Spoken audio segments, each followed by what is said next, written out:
Bom dia, pessoal do sétimo ano. Eu sou seu professor Milton. Estou aqui mais uma vez para mais uma aula de português.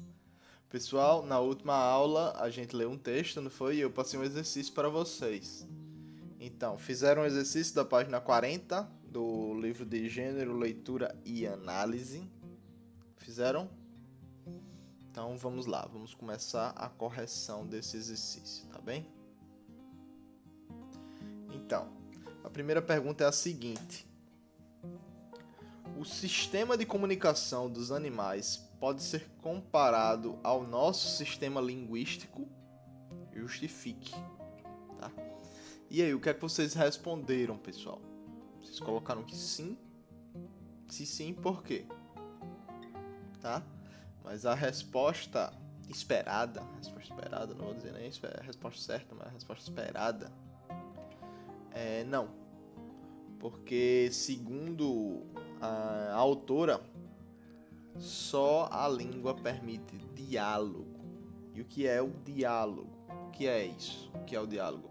É a troca de ideia por meio de formas linguísticas, por meio das formas linguísticas. A individualização do ser humano no movimento contínuo de identidade e distinção, tá? A pessoa se identifica e se distingue através da língua, tendo sotaques, palavras que só são usadas em determinada região e etc, etc. Vamos lá para o segundo agora. Que argumento a autora utilizou para embasar sua ideia de que não existe homem sem língua? Não existe homem sem língua. A gente tem que se tocar que não é que não existe um homem que perdeu a língua, a língua de fato, né? Não é isso. O que ela quer dizer é que a nossa língua, a estrutura gramatical, linguística, de comunicação, não existe homem. Porque eu já ouvi outro autor dizer o seguinte: o peixe nada, o pássaro voa e o homem fala, tá? Isso quer dizer o quê?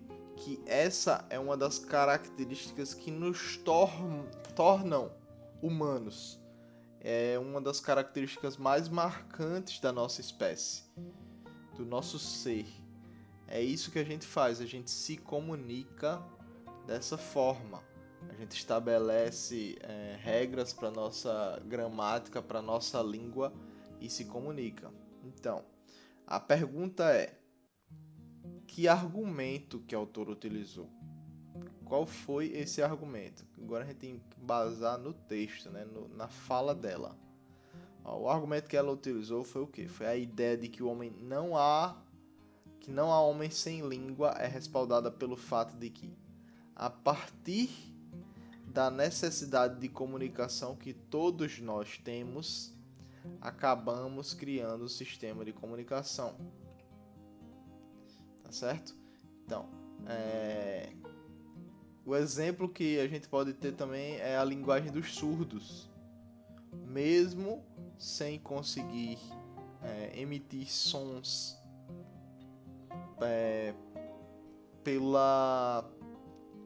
com a complexidade tão grande que os outros falantes conseguem, os surdos, eles acharam outro meio de se comunicar, tá?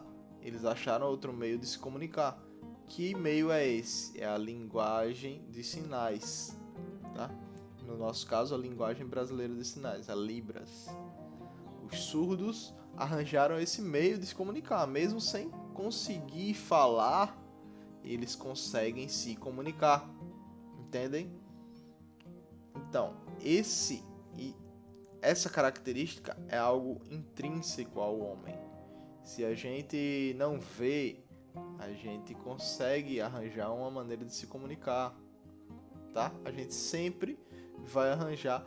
e provavelmente sempre iremos organizar uma estrutura com regras, com normas, com um norte a ser seguido para isso, tá bem? Vamos para a terceira pergunta agora. Por que existem variedades linguísticas que não sofrem preconceito? Por que existem variedades linguísticas que não sofrem preconceito? Isso aqui é o mesmo que perguntar por que tem gente que sofre preconceito e tem gente que não, tá? Então, há variedades que não sofrem o preconceito porque, historicamente, as pessoas que pertencem a esse grupo detêm o poder. Elas detêm o poder de que maneira? O poder político e o poder econômico, o poder social. Eles estão em uma camada mais elevada da sociedade e eles se consideram superiores às pessoas que são desprivilegiadas economicamente e socialmente.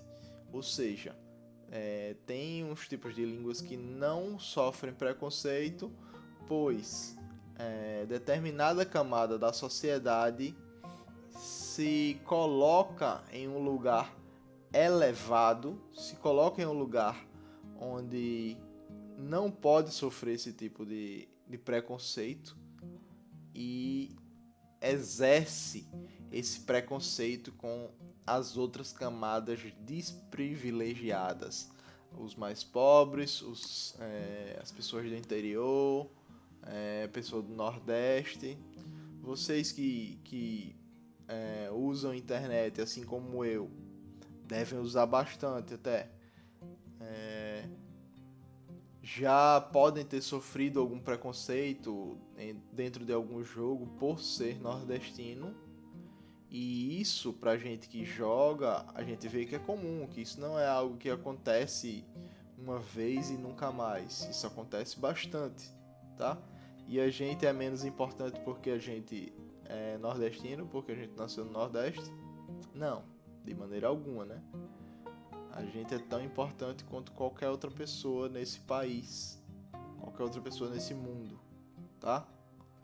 Então, se vocês verem alguém falando esse tipo de coisa, vocês saibam ignorar, porque esse tipo de pessoa só é ignorante. Ele não tem conhecimento, ele não sabe que o que ele está fazendo é algo que diminui a ele mesmo, porque diminuindo a língua nordestina, assim como qualquer outra língua que é marginalizada, tá? Outro jeito de falar que é marginalizado, ele diminui a língua como um todo, diminuindo a si mesmo, pois somos todos indivíduos, nesse caso brasileiros, né? Nesse caso falantes da mesma língua. E o nosso jeito de falar é muito rico. Temos muitas excentricidades, mas também temos muitas coisas bacanas, tá bem? Muitas palavras que só nós utilizamos e que os outros falantes da língua portuguesa não utilizam, tá? Somos bem únicos nesse caso. Vamos para a próxima questão.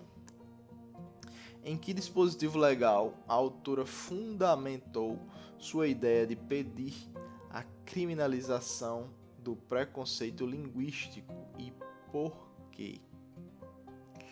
Em que dispositivo legal a autora fundamentou sua ideia de pedir descriminalização do preconceito linguístico e por quê?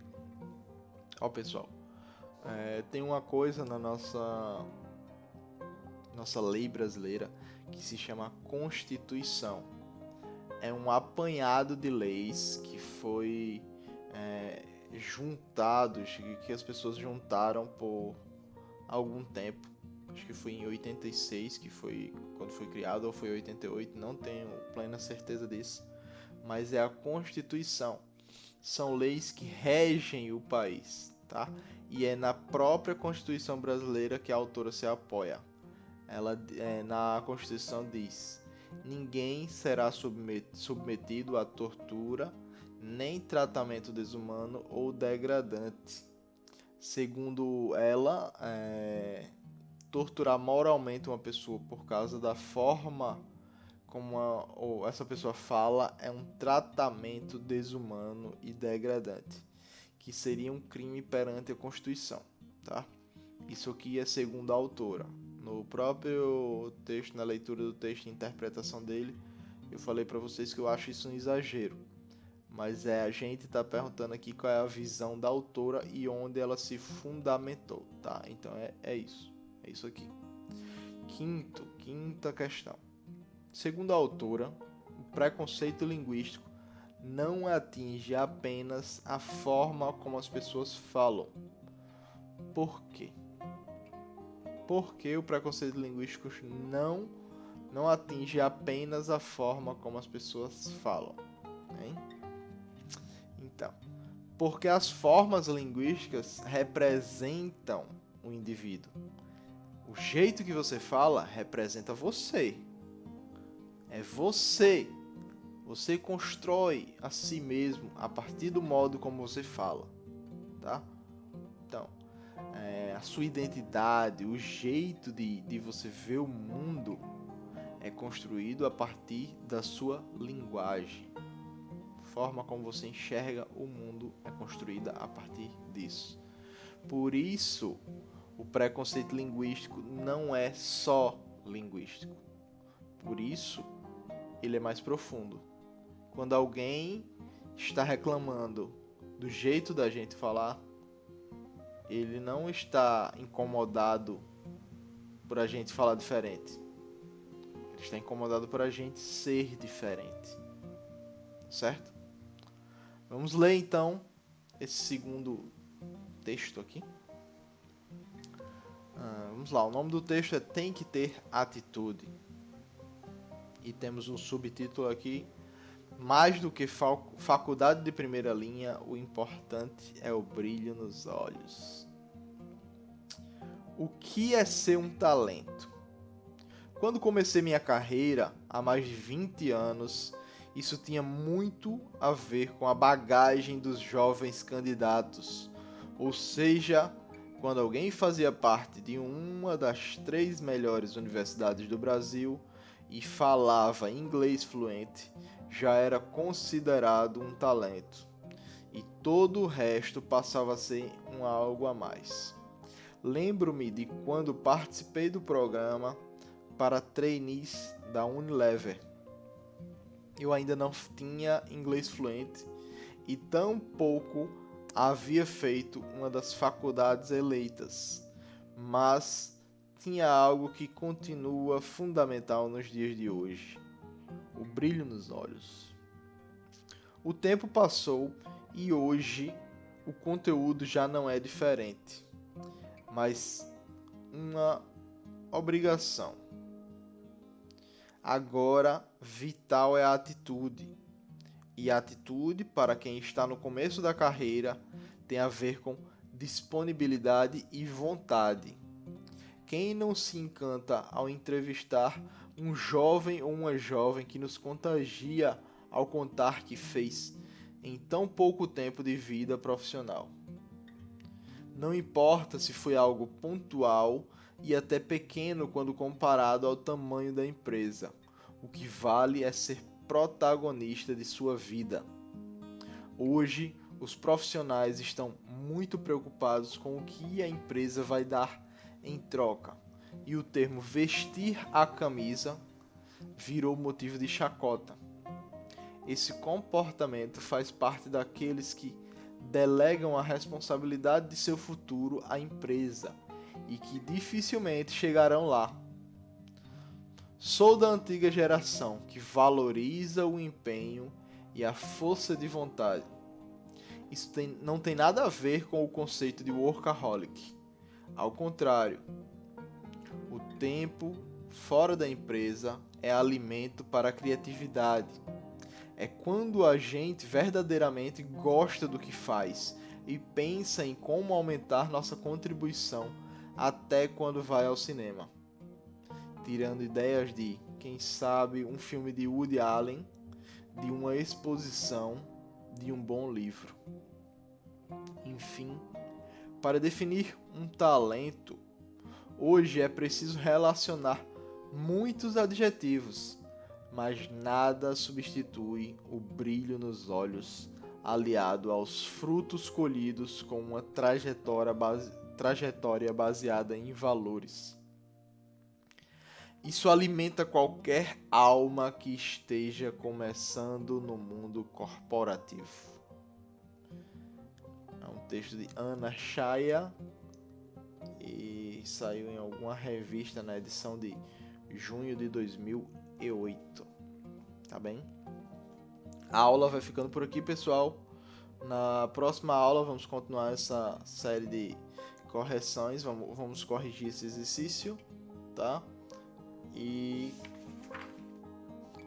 talvez continuar a leitura do terceiro texto, tá? Eu quero que a gente termine esse estilo de texto, tá? Esse gênero textual aqui. Acho que só com o próximo a gente consegue, tá bem? Muito obrigado pela atenção de vocês, tá? Pensem tanto no texto anterior quanto nesse outro, né?